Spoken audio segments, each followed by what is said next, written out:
Entonces, vamos a empezar. Inicia la grabación, Analu. Sí, doctor, ya está. Ya. Entonces vamos a hablar de las infecciones bacterianas en pediatría. El objetivo es reconocer cuáles son las infecciones bacterianas más frecuentes, definirlas, diferenciarlas, diagnosticarlas, reconocer sus signos clínicos, su tratamiento y sus medidas preventivas.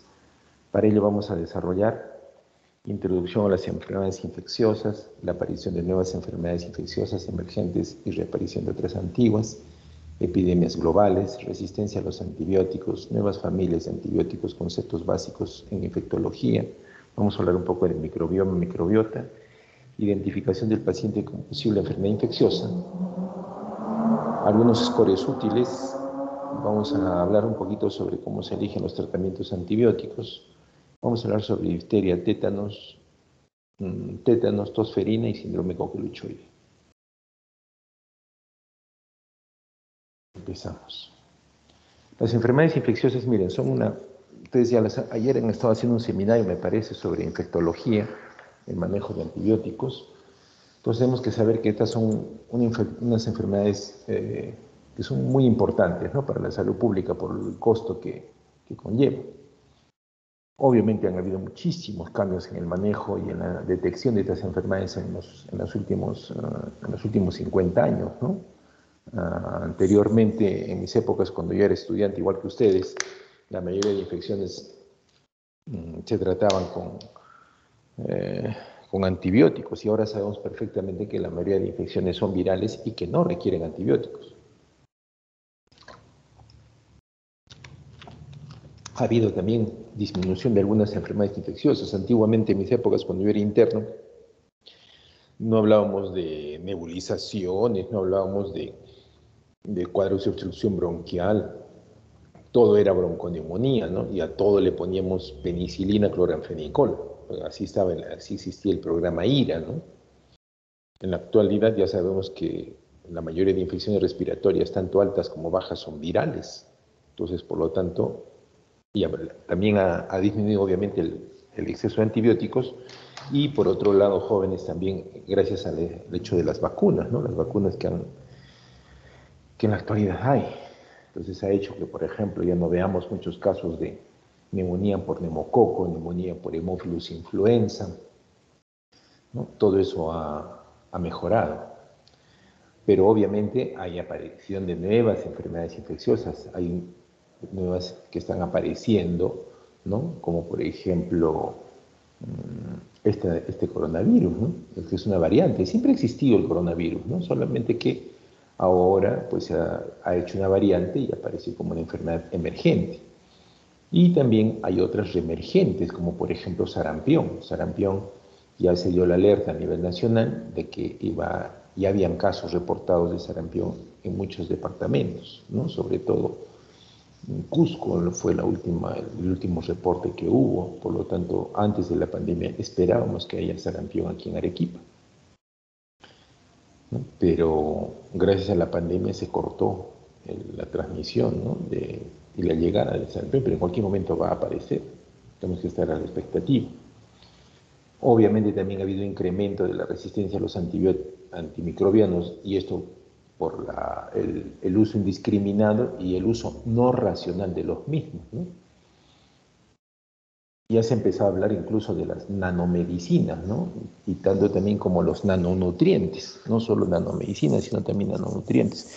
Probablemente en los próximos años eso va a ser lo que va a estar en boga, ¿no? Y obviamente también todo esto consecuencia como digo, del uso no racional de los antibióticos.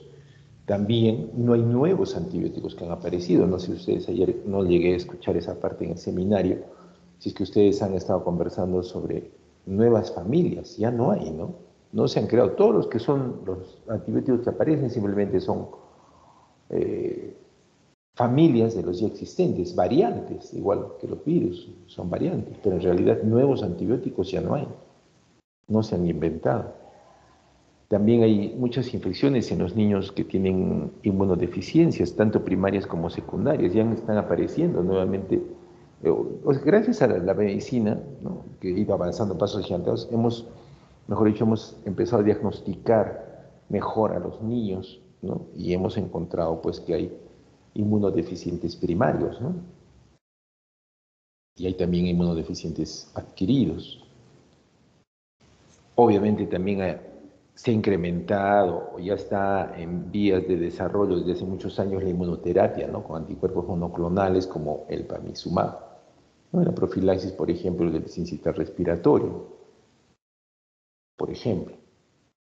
También hay, obviamente, como digo, mejorado nuestra capacidad diagnóstica, ¿no? Ya estamos hablando ahora, hacemos reacción de cadena polimerasa, ¿no?, una PCR para diagnosticar si estamos, por ejemplo, frente a un COVID o no. Entonces, de las enfermedades emergentes y reemergentes han surgido pues muchísimas, ¿no?, desde antes conocidas y desconocidas, ¿no? Y estas nos están implicando un reto terapéutico y un reto diagnóstico. Ahí tenemos a la puerta ese coronavirus, ¿no? Hay otras enfermedades infecciosas, después de un aparente control o erradicación, se presentan de manera más patógena, ¿no? Esas son las reemergentes, aquellas que aparentemente ha habido un control o erradicación y nuevamente se presentan, ¿no?, e incrementan rápidamente su incidencia. Ejemplo, ¿no?, de esta enfermedad emergente, la infección, la pandemia que hubo de VIH, ¿no?, otras reemergentes como la tuberculosis. Aparecen estas infecciones debido a complejas interacciones tanto entre microorganismos, huésped y medio ambiente. Ya sabemos que esa triada es fundamental, ¿no?, microorganismo, huésped y ambiente. Entonces, debido a esta interacción entre otros tres factores, van a aparecer nuevamente o reemergen algunas infecciones. También hay cambios o mutaciones en el genoma, ¿no?, de estas bacterias, de estos virus, que les confieren propiedades que les permiten adaptarse a nuevos huéspedes, especialmente a inmunodeprimidos, ¿no? Y también, obviamente, juega un papel importante el ambiente, ¿no? Obviamente están viendo de que cada vez el ser humano está llegando más a hacer, por ejemplo, explotaciones agropecuarias, deforestación, desastres naturales, factores socioeconómicos. La densidad poblacional se está incrementando, hay disminución del nivel de vida, ¿no?, en cuanto a ser socioeconómicamente hablando, ¿no? También en las infraestructuras, ¿no?, cada vez está ganando más terreno el cemento sobre la naturaleza. El ser humano también viaja, y gracias a eso tenemos el más claro ejemplo, ¿no?, cómo llegó el coronavirus a Arequipa, ¿no?, a través justamente de los viajes que se realizaron a nivel internacional. Eso también tiene mucho que ver con la inestabilidad social, la asistencia a guarderías, ¿no? Ustedes han visto que, y nosotros hemos visto ahora que en los últimos 2 años, gracias a la pandemia, ya no hemos visto enfermedades en niños que antes veíamos, ¿no? Por ejemplo, es muy raro encontrar una varicela. Yo he visto 2 casos de varicela en el transcurso de este tiempo, pero es raro, ¿no? ¿Cómo es que varicela, si los niños están confinados o no han ido? Lo que pasa es que han relajado sus medidas los padres y están saliendo ya a las calles. Y incluso hay guarderías clandestinas, ¿no?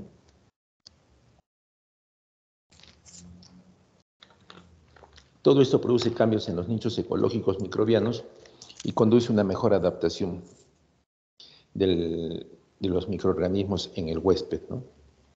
Entonces, miren, estas son las nuevas enfermedades infecciosas, ¿no?, emergentes, por ejemplo, se consideran, ¿no?, y los años en los que han aparecido, ¿no? En el 73, rotavirus; en el 75, parvovirus; Cryptosporidium en la década del 70, ¿no? Intoxicaciones por estafilococo en el 80, la E. coli enterohemorrágica también en la década del 80, el VIH en el 80, al igual, fines ya mediados del 80 para adelante, el Helicobacter, luego el herpes, la hepatitis C, ¿no?, Bordetella Gensel, ¿no? Entonces ya en la década del 90. Y como reemergentes, ¿no?, tenemos no solo, miren, desde el 80 la Bordetella pertussis, ¿no?, en recién nacidos y lactantes, ¿no? Corynebacterium difteria en el 90, pero recuerdan, no hace mucho tiempo, hace un par de años atrás habrá sido que apareció un caso de difteria en Lima, la niña falleció, ¿no? Eso vamos a verlo más adelante. micobacterias ambientales, ¿no? Tuberculosas también. En los últimos casos, como le dije, el sarampión, ¿no? Entonces, estas son enfermedades reemergentes. En todo el mundo la cantidad de patógenos potenciales es muy grande, ¿no? Mientras recursos para la investigación y desarrollo están en investigación, o sea, la investigación más el diagnóstico son limitados, ¿no? Entonces la OMS ha hecho un programa, ¿no? Y en una página de la OMS se puede entrar y reportar, ¿no? Y ahí hay una lista de enfermedades que justamente están bajo la observación de la Organización Mundial de la Salud, ¿no? Esa herramienta que tiene en su página distingue qué enfermedades representan mayor riesgo para la salud debido a su potencial epidémico y o si hay contramedidas o esas no son suficientes. Entonces, en la actualidad, para la OMS, las enfermedades prioritarias son COVID, ¿no? Fiebre hemorrágica, enfermedad del virus del ébola, fiebre de Lassa, síndrome respiratorio del Oriente Medio, el MERS-CoV, y el síndrome respiratorio agudo, el SARS, ¿no? El NIFA y enfermedades enipavirales, la fiebre del Valle del Rift, el Zika, la enfermedad X. ¿Qué es la enfermedad X? ¿No? La enfermedad X se reserva para supuestamente una enfermedad que no conocemos, ¿no? Representa una epidemia internacional grave que podría ser causada por un patógeno actualmente desconocido, ¿no? Y que puede afectar a toda la humanidad. Entonces, este plan que tiene la OMS del I+D busca explícitamente permitir la preparación temprana de estas enfermedades, ¿no? Identificarlas y a ver cómo actuar frente a ellas, ¿no? Entonces, para eso reservan la enfermedad X, ¿no? Entonces, la Organización Mundial revisa y actualiza esta lista de medidas que surgen de las necesidades y cambian las metodologías en su diagnóstico, ¿no? Aquí tienen, por ejemplo, esta es la página, ¿no? Entonces aquí en la OMS ustedes pueden encontrar cuáles son las enfermedades prioritarias, ¿no? Ahí está el ébola, el Lassa, ¿no? El Oriente Medio, el MERS-CoV, el SARS-CoV, ¿no? También está el COVID, el Zika, la fiebre amarilla, el Nipah y enfermedades enipavirales, ¿no? Los antibióticos, en cuanto a su resistencia, hablando de ellos, no tienen actualmente la misma eficacia que cuando fueron introducidos, ¿no? Hasta mediados del 80, la disponibilidad de antibióticos era suficiente. A partir de esa década, la producción era insuficiente para microorganismos resistentes, ¿no? Actualmente, la enfermedad por estas enfermedades infecciosas alcanza cerca de 700.000 muertes por año y se espera que lleguen a 10 millones anuales en el 2050. La exposición a agentes químicos y antimicrobianos origina también que en ocasiones hay una alteración genética responsable que surjan nuevamente patógenos más resistentes y que pueden ocasionar fracasos al tratamiento. Ejemplo de eso es el SIDA, ¿no? El bacilo de Koch, ¿no? Y en cuanto al SIDA se refiere, la resistencia surge por la presión de los fármacos, junto a una tasa alta de variación genómica durante su replicación. Por lo tanto, es necesario combinar al menos dos clases de fármacos con diferentes mecanismos, ¿no? Que actúan sobre la replicación del SIDA. Tuberculosis. Hablando de tuberculosis, sabemos que es multiresistente, ¿no? Con una resistencia al menos hacia una y rifampicina. Entonces se habla de los multidrogos resistentes. Se ha convertido en un grave problema de salud pública. En el 2017 hubo 600.000 nuevos casos de resistencia a la rifampicina, de los cuales el 82% también eran multidrogos resistentes. Y el número de casos sigue aumentando, ¿no? Algunas bacterias incluso se han caracterizado por desarrollar una más frecuentemente la resistencia a los antibióticos. Y aquí tenemos al estafilo, ¿no? El Staphylococcus aureus meticilino resistente, el Estreptococo neumonía resistente a cefotaxima, el enterococo resistente a banco, ¿no? Y todos aquellos microorganismos productores de beta-lactamasa de espectro extendido, la famosa E. coli, ¿no? E. coli. Esta resistencia ha sido favorecida por el uso excesivo de antibióticos, obviamente, tanto en las personas y en los piensos animales, que ayer conversábamos, ¿no? O antes de ayer conversábamos sobre los piensos animales. Entonces, se está usando los antibióticos en forma indiscriminada, ¿no? Hay un factor importante en la aparición de estas resistencias, ¿no? Y es el desarrollo de que se empieza a dar el tratamiento en forma empírica ante la falta de un diagnóstico etiológico para el cual se administraría un antibiótico adecuado, ¿no? Entonces se usa antibióticos de amplio espectro para tratar enfermedades que muchas veces incluso son virales, o si son bacterianas, deberíamos utilizar cuál es el de primera elección, ¿no? Entonces ya les comentaba cuando hablábamos, por ejemplo, de salmonela, que frente a salmonela la primera elección no va a ser ceftriaxona. Deberíamos empezar con cloranfenicol, ¿no? Deberíamos empezar con cotrimoxazol, podría ser, ¿no? Entonces, el uso abusivo en el tratamiento empírico, obviamente es lo que genera la resistencia, ¿no? Para evitar este empirismo, tenemos que fomentar, ¿no?, el uso de los test de diagnóstico rápido, ¿no? Actualmente, por ejemplo, ¿qué ha pasado en la epidemia del COVID, ¿no? Hemos encontrado muchos pacientes que han tenido problemas de neumonías y se ha tratado con antibióticos, cuando en realidad no debería de dárseles porque son neumonías virales, salvo que tengamos alguna evidencia de que haya habido alguna complicación. Entonces, ¿qué va a pasar en los próximos años? Va a aparecer resistencia a ceftriaxona. Y, como les dije, no hay nuevas familias de antibióticos, ¿no? Desde el 1970, solamente 4 nuevas clases de antibacterianos se han introducido: mupirocinas, estreptograminas, oxalodidonas y lipopéptidos.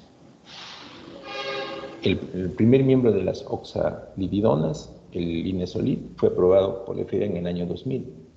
El lipopéptido, la naptomicina, fue descubierto en el 87 y se introdujo en el mercado en el 2003, ¿no?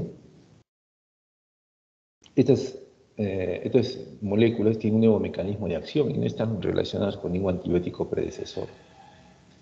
Desde la introducción de la daptomicina no han sido aprobadas nuevas familias en los últimos 14 años, fíjense ustedes. En la última década, 293 fármacos han sido tirados por la FDA y solamente 9 eran antibióticos y ninguna pertenecía a una nueva clase de antibióticos.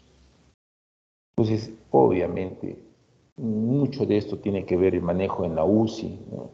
Y también en pacientes inmunodeprimidos, ¿no? Hay también infecciones asociadas a biofilm, ¿no?, lo cual ha inducido un tratamiento como digo, con nanopartículas que liberan iones metálicos que dañan la membrana celular de los niños y que son eliminados por efecto bactericida o bacteriostático. Esto es lo que ojalá se venga en los próximos años. Para conversar un poquito de infectología, tenemos que decir que es un conjunto de alteraciones clínicas, ¿no? Una enfermedad infecciosa, las enfermedades infecciosas son un conjunto de alteraciones clínicas, originadas por bacterias, virus, hongos y parásitos, ¿no? Estas son causadas obviamente por gérmenes microscópicos. Algunas infecciones, pero no todas, se propagan de una persona a otra, por lo tanto se dice que algunas son contagiosas. Algunas de estas se propagan a través de un animal, o se utilizan vectores, ¿no?, como la enfermedad de Lyme, la picadura de garrapata, ¿no? Ya tenemos la enfermedad de Lyme, una picadura de una garrapata. Algunas son contagiosas, ¿no?, gripe, resfriados, ¿no? Entonces se produce a través del contacto físico directo, ¿no?, como toser, estornudar, respirar, hablar, ¿no? A veces un microorganismo puede viajar a través del aire después de que una persona ha tosido o estornudado cerca, ¿no? No es que el viento la traiga, sino que cuando uno tose o estornuda, uno puede llegar, por ejemplo, la partícula del COVID puede llegar hasta 8 metros, ¿no?, fuera de la persona. Entonces la transmisión puede ser de persona a persona, ejemplo, la gripe, ahí tenemos el COVID. Ingestión de alimentos contaminados, ¿no?, salmonela, hepatitis A. Picaduras de insectos, ¿no?, por ejemplo, el paludismo, o por ejemplo el perro, cuando nos transmite la rabia, ¿no? Y también cuando hacen exposiciones ambientales, ¿no?, por ejemplo la esquistosomiasis vesical, en baños de agua dulce en lugares endémicos, o el tétanos, ¿no?, por heridas en zonas rurales. Tenemos la esquistosomiasis. Una palabrita en cuanto a esto, ¿no? Y miren, cuanto al tétanos, hace poquito estaba revisando en el Nelson, y en el Nelson dice, y también en otro libro de infectología que he encontrado, infectología pediátrica, en el cual menciona que el Clostridium tetani, sus esporas, ¿no? Se hallan en las heces, por si acaso, de humanos o de animales. El Clostridium, las esporas no viven en el óxido, viven en las heces de humanos y animales. Sin embargo, en los libros dice ahí, ¿no?, que se puede contaminar uno con el Clostridium a través de cuando coge objetos que están oxidados, el vidrio, ¿no? Entonces, eso me llamó la atención y he tenido que conversar esto con el doctor Jorge Ballón, que es microbiólogo de la UNSA, y es un mito, ¿no? Es un mito que yo me corté con un vidrio, entonces tengo que ir a hacerme poner la vacuna contra el tétanos. Me pinché con una aguja, con un clavo oxidado, con una tijera oxidada, me voy a ir inmediatamente a hacerme poner mi vacuna contra el tétanos. O sea, esto es un mito, esto no es real. Pese a que en el libro, cuando uno lo entiende, hay que leerlo por eso con cuidado, ¿no? No es que ahí viva, sino que estos objetos, llámese objetos oxidados, clavos, cuchillos, alambres, púas, vidrios, cualquier objeto punzocortante, ¿no? Si es que ese objeto está contaminado con heces humanas o de animales, ahí vamos a encontrar las esporas del Clostridium. Pero si yo uso un clavo oxidado o encuentro un fierro oxidado, no es que ahí esté viviendo el Clostridium, simplemente que si eso ha estado contaminado, sí, pero no es que viva ahí el Clostridium tetani, por si acaso. Entonces quería aclararles eso, ¿no? Entonces hay que leer los libros y entender también lo que ellos transmiten.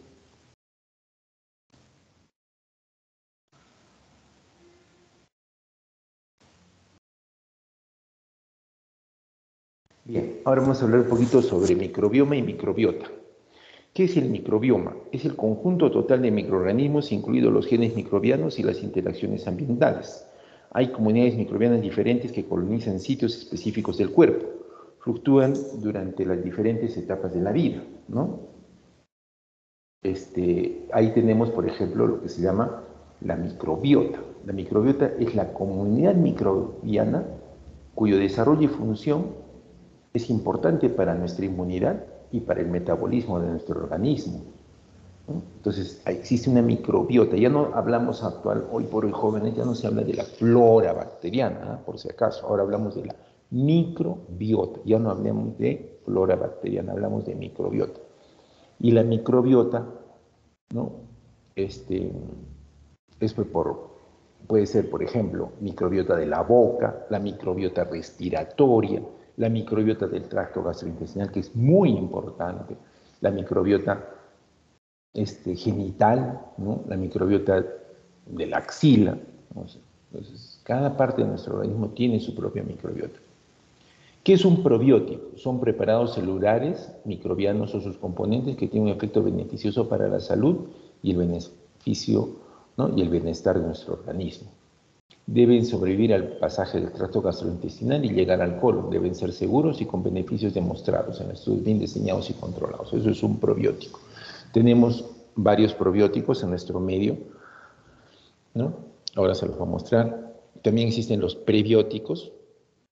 Es un término general para referirse a los ingredientes alimentarios no digeribles, ¿no?, que inducen el crecimiento de la actividad de microorganismos, por ejemplo, bacterias, hongos, que contribuyen para el bienestar de su anfitrión, ¿no? Y tenemos los fructooligosacáridos, los galactooligosacáridos, los oligosacáridos de soya, los silooligosacáridos y las pirodextrinas que se encuentran entre los prebióticos conocidos. ¿Y qué es un simbiótico? Es la mezcla de probióticos y prebióticos, ¿no? Eso es un simbiótico.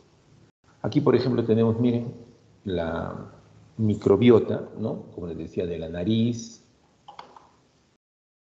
¿no?, la microbiota de la boca,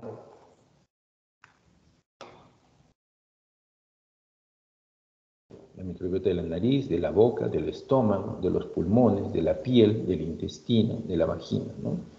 Y fíjense ustedes, si empezamos a revisar un poquito quiénes conforman esta microbiota, ¿ya? Por ejemplo, vamos a ver a nivel del intestino, ¿no? Aquí tenemos en gran cantidad bacteroidetes, firmicutes, actinobacterias y proteobacterias, ¿no? También hay una buena cantidad de bacteriófagos, ¿no? De virus eucariotos, ¿no? También tenemos, por ejemplo, cándida, también tenemos Acharomices, también tenemos Cladosporium y también tenemos Aspergillus. Entonces, esto es lo que forman parte, esto en cuanto a hongos, ¿no? Esto en cuanto a virus y esto en cuanto a bacterias. Todo esto conforma la microbiota intestinal, ¿no? Que es muy importante para el desarrollo de nuestro organismo. Y miren, este es el mapa de la diversidad del microbioma humano, de todas las bacterias que forman nuestro cuerpo. Es pues inmenso, ¿no? Y probablemente nosotros no, primera vez que escuchamos muchos de estos nombres, de estas, pese a que hemos estudiado microbiología, ¿no? No vamos a encontrar estos, no los hemos reconocido, ¿no? Entonces la mayoría son actinobacterias, bacteroidetes, firmicutes, proteobacterias, ¿no? El genoma del microbioma, que viene a ser el total de microbios, sus genes y las interacciones ambientales, contiene 100 veces más genes que el genoma humano. 10.000 millones de bacterias tenemos en el colon, ¿no? 10.000 millones de bacterias. Entonces, hay un impacto, ¿no?, de la microbiota en el sistema nervioso central, ¿no?, y las enfermedades neurológicas. Y esto,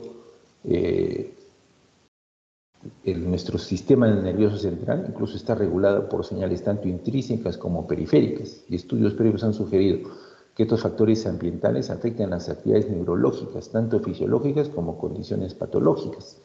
Aunque existe una separación anatómica, la evidencia emergente indica que la existencia que hay interacciones bidireccionales entre la microbiota intestinal y el cerebro. Entonces, ahora actualmente se habla del eje intestino-cerebro, ¿no?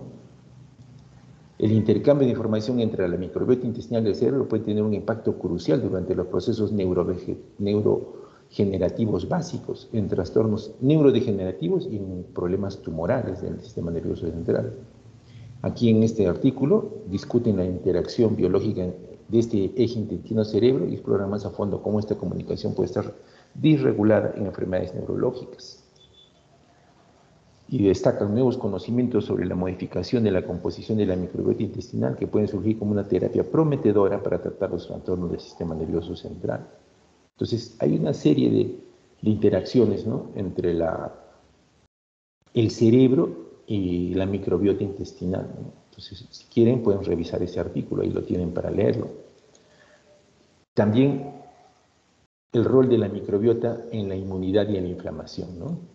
¿Qué dice? Acá está el artículo, ¿no? Este es el artículo. Y también dice este artículo que la microbiota juega un papel fundamental en la inducción, entrenamiento y función del sistema inmunológico. A cambio, el sistema inmunológico ha evolucionado en gran medida como un medio para mantener la relación simbiótica, tanto del huésped con estos microbios altamente diversos en su evolución. Entonces, operando de manera óptima, esta alianza entre el sistema inmune y la microbiota permite la inducción de respuestas protectoras a patógenos y el mantenimiento de vías reguladoras involucradas en el mantenimiento de la tolerancia a antígenos inocuos. Entonces, fíjense ustedes, es pues muy importante. En países obviamente más desarrollados, donde son más abusivos con el uso de antibióticos y cambios en la dieta,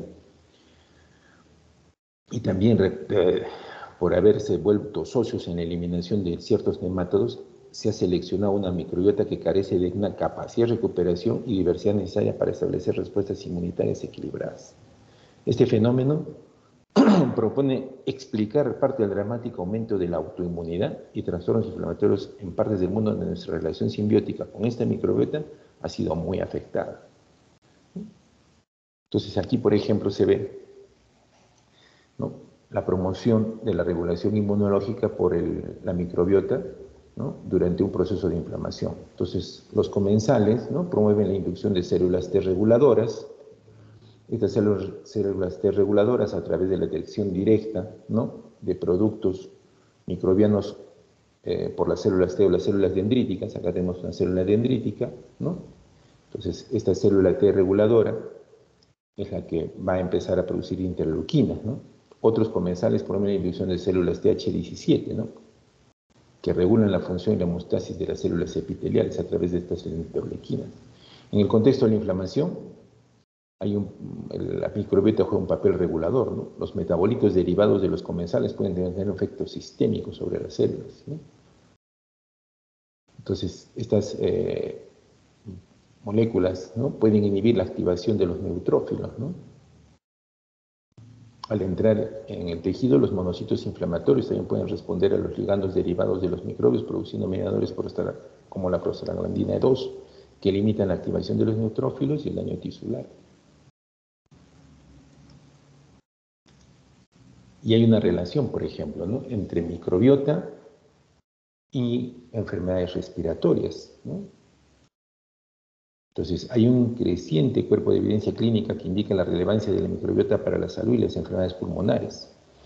Hay muchas investigaciones independientes demostrando recientemente que el pulmón alberga una microbiota residente.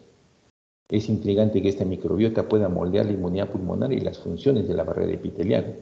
En este artículo discuten las formas de la composición de la comunidad microbiana en el pulmón, cómo influye en la salud pulmonar y viceversa, qué factores determinan la composición de la comunidad. Esta microbiota prominente en otros sitios del cuerpo, como el intestinal, también puede contribuir a la salud y enfermedad pulmonar. Es difícil discriminar estas influencias, ¿no?, debido a la reciprocidad sistémica entre ambas comunidades. Por ejemplo, con un enfoque en el asma y las infecciones respiratorias, aquí se discute cómo la microbiota de los pulmones y los intestinos pueden determinar la inmunidad pulmonar y las funciones de barrera. Entonces tenemos que obviamente existe ese eje intestino-cerebro, también se habla ahora del eje intestino-pulmón, ¿no? Por ejemplo, ¿no?, hay muchas lipoproteínas del neumococo que están involucradas, ¿no?, en la virulencia, en la evasión inmune, ¿no?, de muchas bacterias. También, como les dije, estamos hablando del eje pulmón-intestino, ¿no? Bien, las enfermedades infecciosas pueden prevenirse de diversas formas, entonces. Principalmente, ya sabemos, actualmente por el COVID, la higiene de manos, el lavado de manos, el saneamiento del agua, las vacunas, ¿no? Muchas enfermedades infecciosas son prevenibles por ellas, ¿no? Sarampión, rubiola, difteria, diversas formas de meningitis, tétanos, etcétera, ¿no?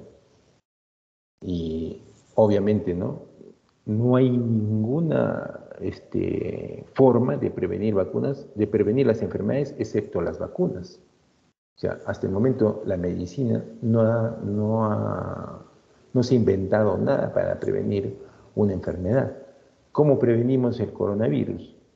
Vacunándonos, ¿no? Obviamente también usando medidas de barreras, ¿no?, físicas de protección, pero básicamente la vacuna, ¿no? Entonces, la morbimortalidad infantil se ha modificado gracias a la vacunación, ¿no? Yo tuve la oportunidad de conversar en una oportunidad con el doctor Ugarte, ¿no? Él fue uno de los promotores de que se amplíe en el programa, en el antiguo llamado Programa Ampliado de Inmunizaciones del Perú, del Ministerio de Salud. Él es uno de los promotores que se incluya, ¿no?, en nuestro programa de vacunas, la varicela, hemófilos influenza, ¿no?, que antes no estaba.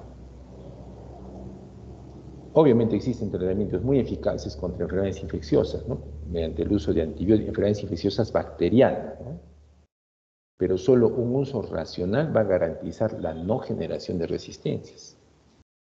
Aquí pueden revisar algo más sobre lo que están interesados en repasar algo de microbiología y enfermedades infecciosas. Eso simplemente para mostrarles, miren cómo hay un libro que se llama, no lo tengo aquí, es un libro donde está toda la clasificación bacteriana, ¿no? Y es pues, totalmente diferente a lo que yo estudié cuando era alumno, igual que ustedes, ¿no? Entonces, ¿cómo vamos a identificar un paciente con una posible enfermedad infecciosa? En primer lugar, la fiebre, sin caer en la fiebrefobia, ¿no? Ojo, la fiebre es un mecanismo de defensa del organismo. La fiebre no hay que combatirla, hay que controlarla. La fiebre no se combate, se controla. ¿Qué dice Nelson? Nelson dice que solamente se debe administrar medicación a partir de los 39 grados. Antes no. Si el niño tolera los 38, entre los 38 y 39 grados, no, está muy molesto, no está irritable, no le duele su cabeza, no le duele su cuerpo, pues simplemente utilizamos medios físicos. Esa costumbre inadecuada de estar indicando en las historias clínicas metamisol por encima de los 38 grados, eso está muy mal, ¿no? Es a partir de los 39. Ahora, que la fiebre es un motivo por el cual la mayoría de los padres traen a sus niños a la consulta es lo real, ¿no? Pero hay que explicarles que la fiebre no es maligna, no destruye neuronas, ni va a ocasionar la muerte de la persona, no es una emergencia la fiebre. ¿Quiénes tienen más predisposición a tener fiebre? Los niños entre los 3 meses, ¿no?, y los 36 meses. Tienen mayor probabilidad de tener procesos febriles. La mayoría de estos procesos son virales, por lo tanto no requieren antibióticos. Entonces, un niño menor de 3 años, yo no entiendo por qué a veces le están dándole antibióticos cuando tiene una infección viral, ¿no? Tienen a veces estas infecciones incluso son en su mayoría leves, muy escasas son las que llegan a ser enfermedades graves, ¿no? Entonces, ¿qué es lo que tenemos que nosotros saber? Tener habilidades y conocimientos para poder determinar qué niño o qué paciente puede tener riesgo de padecer una infección grave e importante. ¿Cuáles son las infecciones graves? Pregunta de examen, ¿no? Sepsis, ¿no?, meningitis, neumonía, infección del tracto urinario complicada. Estamos hablando de pielonefritis, gastroenteritis con deshidratación severa, osteomielitis y celulitis, ¿no? Aclarando que bacteremia es cuando encontramos una bacteria circulando en nuestro torrente sanguíneo. Ojo, no existe la sepsis de foco intestinal, sepsis de foco pulmonar, sepsis de foco urinario. Jóvenes, eso son terminologías inadecuadas. Ustedes los invito y los reto a que busquen el CIE-10 y a ver si encuentran sepsis de foco pulmonar. No existe. Es una terminología que no sé dónde ha aparecido últimamente, pero eso no es real. Ustedes cuando hacen un certificado a un paciente que murió por sepsis, eso simplemente es sepsis. Pero no existe en el Código Internacional de Enfermedades versión 10 la sepsis de diferentes focos. Entonces tendrá sepsis, ¿no?, debajo 2 puntos, tendrá bronconeumonía, ¿no?, no sepsis de foco pulmonar. Bien, entonces, ¿cómo vamos a identificar un paciente con posible enfermedad infecciosa? Primero, ¿a quiénes le vamos a realizar las pruebas complementarias? Es lo que tenemos que nosotros saber, ¿no?, sobre todo a los niños menores de 3 años. ¿Cuándo vamos a derivar? Cuando no tengamos la capacidad resolutiva. Debemos usar un antibiótico empíricamente si es que está justificado y no utilizar antibióticos de amplio espectro. Hay que hacer una anamnesis y un examen físico para poder identificar si estamos frente a un proceso leve, como una infección respiratoria aguda, una otitis, una gastroenteritis, ¿no? En un 20% de los casos no va a ser posible determinar cuál es el origen de la fiebre. Entonces ahí estamos frente a lo que se llama fiebre sin foco. Ojo, fiebre sin foco, cuando no es posible determinar el origen de la fiebre. Es muy diferente de lo que es fiebre de origen desconocido. En menores de 3 años, un 10% de los casos de fiebre sin foco pueden deberse a una enfermedad bacteriana grave, solo un 10%. ¿Cuáles serían estas? Una infección urinaria, una neumonía, una bacteremia oculta, una meningitis en sus fases iniciales. Los agentes infecciosos más frecuentemente implicados son Streptococcus pneumoniae, Neisseria meningitidis, Haemophilus influenza, Salmonella enteritidis. Entonces, acá también hay una serie de bibliografía que les dejo para que puedan leer de repente, ¿no?, sobre cómo identificar un paciente con posible enfermedad infecciosa. Los lactantes menores de 3 meses suelen tener síntomas y signos inespecíficos, ¿no? Y el examen físico nos ayuda mucho a detectar quién puede tener una infección bacteriana grave. Se necesita hacer pruebas de laboratorio, mínimo un hemograma, hemoglobina, examen de orina, ¿no? E incluso punción lumbar en algunos casos. Tenemos que identificar qué pacientes tienen bajo riesgo para ser más restrictivos también en la realización de pruebas. Entonces, para eso tenemos los criterios, ¿no? Los criterios de Rochester, ¿no? Que son para determinar qué paciente tiene bajo riesgo de ser una enfermedad bacteriana grave, ¿no? Este score tiene una sensibilidad del 92, 93%, ¿no? Para determinar que un paciente tiene bajo riesgo de tener una enfermedad bacteriana grave, un valor predictivo negativo que va cerca hasta el 99%, ¿no? Entonces, es un buen score que deberíamos de manejarlo todos, ¿no? Entonces, hay criterios clínicos y analíticos, ¿no? Si el paciente está en buen estado general, es un niño previamente sano, si se trata, por ejemplo, en recién nacidos, es atérmino, no ha sido tratado por hiperbilirubinemia inexplicada, no ha sido tratado anteriormente con antibióticos, no tiene antecedentes de hospitalización, no tiene enfermedad crónica, no ha permanecido en la materia, o sea, hospitalizado después que ha dado a luz, entonces es un paciente que consideramos previamente sano, ¿no? Más aún si está en buen estado general. Y ojito con esto del estado general. Muchos residentes, ¿no? Que, o sea, son médicos ya, que están haciendo su residencia, ponen en la historia, ya le ponen, ya es un cliché, ya es una especie de sello que tienen ahí en su mano, ¿no? Al momento de escribir, y pone paciente en REG, REN, REH. ¿Qué significa eso, jóvenes? Regular estado general, regular estado de relación regular. O sea, ¿de dónde está escrito cuándo es regular, cuándo es bueno y cuándo es malo? Entonces, no sé de dónde sacan ese famoso regular. Un paciente que llega a emergencia con fiebre de 38,5 está en mal estado general, está en regular, altera su estado general la fiebre. Un niño que llega a emergencia con un clavo incrustado en el talón, altera su estado general. Entonces, yo no sé de dónde debería ser. La mayoría de pacientes que llegan en buen estado general. Muy poquitos llegarán en regular y muy poquitos llegarán en mal estado general. Alguna vez logré identificar a un docente de una universidad X que les decía a los alumnos que todo paciente que llegue a emergencia, pues no llega en buen estado general. Por algo llega a emergencia, porque no puede estar en buen estado general. No puede ser, o sea, es absurdo tener ese concepto, ¿no?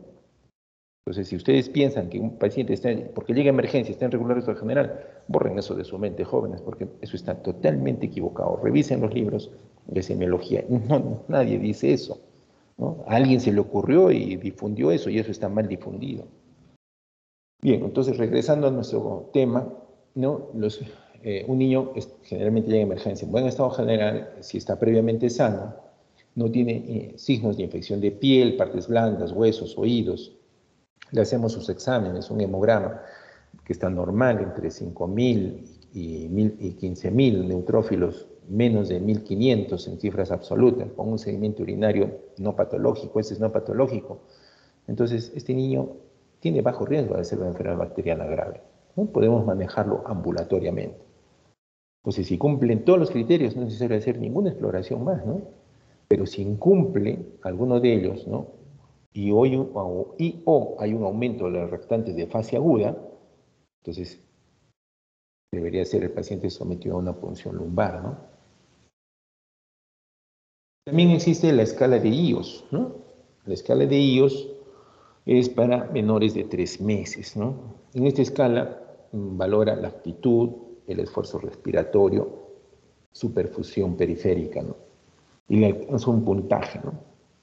Entonces se evalúa la actitud, ¿no? Si está sonriente o no está irritable, o no está irritable, si es que está irritable pero se consuela en los brazos de los padres, o si está irritable y no se consuela con nada. A eso se le asigna un puntaje. Así se evalúa también el esfuerzo respiratorio, la perfusión periférica. En áreas del tiempo voy a saltarme a detallar cada punto, ustedes ya lo revisan. Cuando se obtiene una puntuación más de 7, se considera que existe riesgo de enfermedad bacteriana grave. Miren, tiene una sensibilidad del 76% y una especial del 75%, con un valor predictivo negativo del 96%. O sea, esta escala también es muy útil, ¿no? Y es un buen criterio para decir si un paciente puede entrar a enfermedad bacteriana grave. Más de 7 existe riesgo. También está la escala de Yale. La escala de Yale, que es para niños de 3 a 36 meses, o sea, de 3 meses en adelante, ¿no? Aquí evalúan igual el estado general, la respuesta a estímulo, la reacción con los padres, la calidad del llanto, la coloración de la piel, el estado de hidratación, ¿no?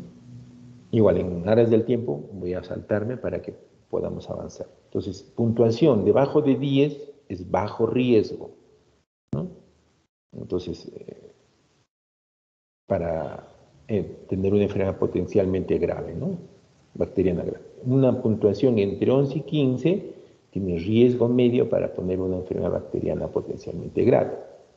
Y una puntuación de más del 16 tiene alto riesgo, ¿no? Miren, la sensibilidad en cada uno de ellos, ahí está, ¿no? Para bajo riesgo, la sensibilidad tiene el 2,7, para mediano riesgo 26 y para alto riesgo 92. O sea, nos sirve sobre todo para identificar a pacientes que tienen alto riesgo de llegar a tener enfermedad bacteriana grave, ¿no?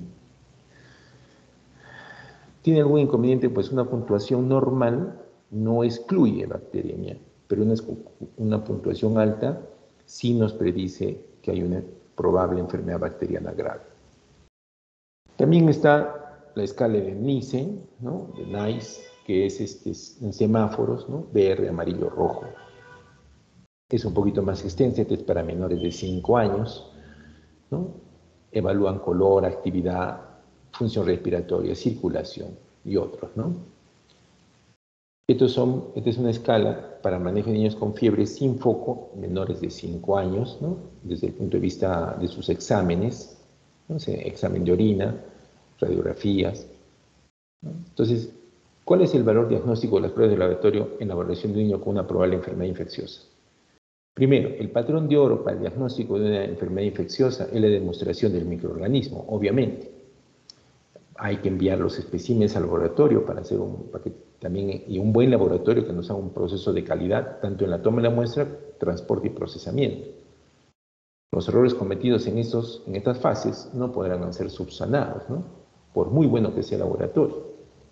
Entonces, el patrón de oro es identificar. Obviamente, si intentamos frente a una infección bacteriana, habrá que hacer un cultivo, y frente a un virus, una reacción de cadena polimerasa o un cultivo viral.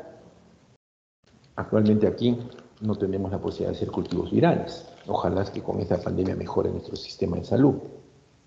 La microscopía nos ayuda mucho, ¿no? Entonces ya conocen esto de hacer un frotizo, un portaobjetos, y se hacen diferentes tinciones, ¿no? Jensen, Wright, Graham, ¿no? Nielsen, etc. El cultivo se requiere que sembrar en los medios también adecuados, ¿no? Por ejemplo, existe el agar chocolate, el agar McCoy, el sabura para hongos, ¿no? El Lowenstein para tuberculosis, ¿no?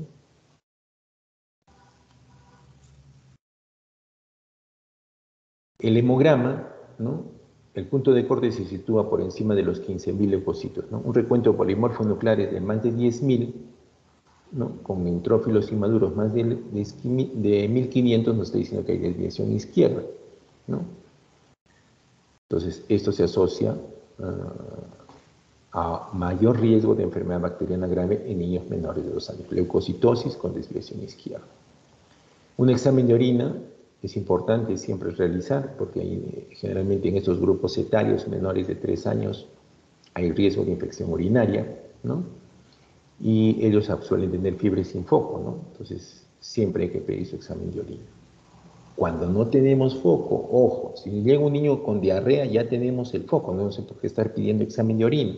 Tenemos un niño que viene con un cuadro respiratorio, no tenemos por qué estar pidiendo examen de orina, ya tenemos el foco, solo si en caso no tenemos el foco, ¿no? Y mucho cuidado con la leucocituria, ¿no? A veces yo he encontrado pacientes que les encuentran 5 a 7, ya tiene infección urinaria, y de ahí se agarran para darle tratamiento antibiótico. No, un niño con fiebre puede tener hasta 5, hasta 10 leucocitos por campo en la orina, porque está deshidratado y por la misma fiebre, ¿no? Pero si tengo yo más de 10 leucocitos con nitritos positivos o bacterias abundantes en la tición negra, ahí nos hace sospechar recién en que tenga una infección urinaria. Ojo, el sedimento urinario no me hace diagnóstico de infección urinaria, sino el cultivo, es el patrón de oro. Existen, ya ustedes saben, los marcadores de inflamación como la proteína C reactiva y la procalcitonina, ¿no? La PCR tiene un valor diagnóstico superior al recuento leucocitario, pero tarda en elevarse, 6 a 12 horas. Entonces, si llega un paciente en las primeras 12 horas, ¿qué ganamos pidiéndole PCR? Hay que esperar por lo menos siquiera un día para solicitarla, ¿no? Niveles inferiores a 20 a 30 miligramos por litro son tranquilizadores. Más de 30 sugieren una infección bacteriana. La procalcitonina, esta es mucho más selectiva para detectar infecciones bacterianas, ¿no? En las primeras 3 a 4 horas ya se eleva, ¿no? Y menos de 0,5 nos dice que es una patología banal, de 0,5 a 2 nos dice que es una infección localizada, y más de 2, probable enfermedad bacteriana grave, ¿no? Hay otros exámenes que podemos solicitar, sí, ¿no? La espectrometría de masas que identifican microorganismos y proporcionan el antibiótico de forma más precoz, ¿no? Lamentablemente no los tenemos, ¿no? Al igual les decía, tampoco los cultivos de virus, ¿no? Pero podemos detectar componentes estructurales o metabolitos microbianos, ¿no? Entonces, se puede hacer uso de esto de forma sencilla, ¿no? Cuando no son cultivables, y debemos estudiar entonces la huella del microorganismo, ¿no? Entonces, para eso necesitamos el examen, la serología, ¿no? Entonces, la reacción en cadena polimerasa, la serología, por ejemplo, ahora que estamos con el COVID, ¿no? Entonces, la prueba rápida, la llamada prueba rápida, que detecta el IgM, IgG para COVID, ahora sí nos sirve. A estas alturas de la pandemia sí nos sirve, porque nos va a decir en el pasado si estaba o no estaba en contacto, pero hacerla al inicio de la pandemia no tuvo sentido. Otras pruebas tenemos, por ejemplo, ¿no? También la reacción de cadena polimerasa. Es una técnica mucho más completa, ¿no? Esta amplifica la cantidad de DNA en una muestra del microorganismo y permite obtener copias, ¿no? Partiendo de un mínimo. Es apropiada para el diagnóstico de infecciones, ¿no? En las que no es fácil realizar el cultivo, ¿no? En la tosferina, por ejemplo, también ayuda. Y otros métodos son ya inmunofluorescencia, por ejemplo, para sensitar respiratorio, la ELISA para adenovirus, inmunoprotomografía para VIH, aglutinación en látex para rotavirus, y así otros más, ¿no? Ahí estábamos hablando de las serologías, que es un método indirecto que nos permite medir la huella, ¿no? Entonces, ahí nos vamos a encontrar la IgM y la IgG, ¿no? La IgM nos habla de la fase aguda y la IgG de que ya he tenido anteriormente, ¿no? Esto se utiliza sobre todo para hepatitis, infecciones como torches, por ejemplo, también, ¿no? Entonces, ¿qué estudio vamos a solicitar? En ocasiones el tipo de la enfermedad y el momento evolutivo es la marca que nos va a indicar qué tipo de prueba es el más adecuado, ¿no? Por ejemplo, en el estudio de la tosferina, el cultivo en las primeras fases, seguido de una PCR y finalmente serología, ¿no? Igual creo que ahora debe ser, ¿no? Para el COVID, prueba antigénica, una prueba molecular a partir del tercero o quinto día, ¿no? Y a partir de la semana o 2 semanas en adelante, la serología. Obviamente la reacción de cadena polimerasa es más eficiente, ¿no? ¿Cómo vamos a elegir el tratamiento? Entonces, ¿cómo elegimos el tratamiento antibiótico? Siempre primero en base a la etiología, ¿no? Contarles rápidamente un ratito qué pasó, por ejemplo, cuando yo estaba estudiando, tenía un compañero, ¿no? Que una vez me dice, le dije, ¿cómo se eligen los antibióticos? Entonces me dice, a ver, Johnny, tienes una herida de piel. Esa herida de piel, me dice, es una herida secretante, serosa. Tú estás mirando ahí que sale sero sanguinolento. ¿En qué sospechas? Entonces le dije, obviamente estafilococo. Y si fuese, me dice, la herida con costras, así como la miel, ¿en qué sospechas? Ah, costra mielicérica, le digo, estreptococo. Muy bien, entonces en el primer caso para el estafilo, ¿qué utilizarías? Ah, le digo una penicilina, pero que sea penicilinasa resistente. ¿Qué antibióticos cumple esas características? La dicloxacilina, Juancito, le digo. Ah, muy bien, John. Y para el estreptococo que te produce costra mielicérica, ¿cuál sería tu elección? Una penicilina, muy bien. ¿Y cuál sería, me dice Johnny, esa penicilina? Bueno, le digo yo, pues haría una penicilina benzatínica. Está bien, me dice, para estreptococo. Un infectivo estreptocócico está bien. Podrías usar tu penicilina benzatínica, ¿no? Pero esa es la forma en la que uno tiene que racionar y razonar, ¿no? Para poder determinar qué antibiótico van a usar, ¿no? No vamos a estar pensando, ya tiene una celulitis de frente ceftriaxona, una neumonía de frente ceftriaxona. No, jóvenes, la penicilina es y será siempre de primera elección para tratar un proceso infeccioso neumónico, ¿no? También, obviamente, según el foco, ¿no? Y según la edad también del paciente, ¿no? Todos esos factores tenemos que tener en cuenta para elegir un antibiótico. Ustedes han estado conversando ayer algo al respecto. También tenemos que saber cuál es el patrón de resistencias a nivel de la comunidad. Acá, en Arequipa, vamos a sospechar que tenemos un estreptococo o un neumococo resistente a ceftriaxona en una neumonía adquirida en la comunidad. Entonces, hay que seleccionar también el espectro de acción del antibiótico. Ya no existen, por si acaso, los antibióticos que son bombas atómicas y los antibióticos que no son bombas atómicas. No, los antibióticos están clasificados farmacológicamente de amplio espectro y de espectro reducido. Esa es la clasificación. No hay que los buenos antibióticos y los malos antibióticos. No existe esa clasificación, ¿no? Entonces hay que ver también, ¿no?